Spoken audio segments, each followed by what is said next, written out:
নমস্কার সুপ্রিয় দর্শক শ্রোতা। অনেক বাগানে আছে যাদের গাছে ড্রাগনের ফুল ফুটে কিন্তু তার ফলে পরিণত হয় না।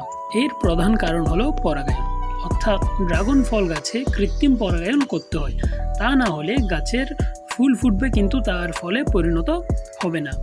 ড্রাগন ফল গাছে পরাগায়ন করতে হয় কেননা এই সময় বিভিন্ন প্রকার পোকামাকড়গুলো নিশ্চল অবস্থায় থাকে। ড্রাগন ফুল সাধারণত সন্ধ্যা 7টা থেকে রাত 8টা বা 9টার মধ্যে ফুটে থাকে, আর এই সময় পোকামাকড়ের অভাবে সঠিক পরাগায়ন সম্ভব হয় না, যার ফলশ্রুতিতে ড্রাগন গাছে ফুল ফুটে কিন্তু তার ফলে পরিণত হয় না। আর তাই এখন আমি বলবো কিভাবে ড্রাগন ফুলে পরাগায়ন করতে হয়। পরাগায়ন হলো সাধারণত পরাগরেণুগুলো গর্ভমুণ্ডে স্থানান্তর করা, আর ড্রাগন ফলের ক্ষেত্রেও ঠিক একই।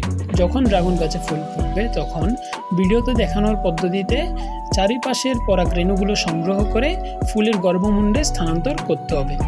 এভাবেই ড্রাগন ফুলে কৃত্রিম পরাগায়ন সম্পন্ন হবে এবং গাছে ফুটা ফুলটিও পরবর্তীতে ফলে পরিণত হবে।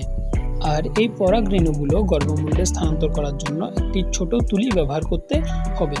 আপনাদের কাছে যদি ছোট তুলি না থাকে তাহলে আপনারা হাতের সাহায্যেও পরাগরেণুগুলো সংগ্রহ করে গর্ভমুণ্ডে স্থানান্তর করে দিলে পরাগায়নের কাজটি সম্পন্ন হবে। আর ভিডিওতে দেখানো পদ্ধতিতে যদি আপনারা ফুলে পরাগায়ন করেন তাহলে আপনাদের একটি ফুলও মিস যাবে না, সবগুলোই ফলে পরিণত হবে। আপনাদের যদি ভিডিওটি ভালো লেগে থাকে তাহলে অবশ্যই চ্যানেলটি সাবস্ক্রাইব করে পাশে থাকবেন। ধন্যবাদ।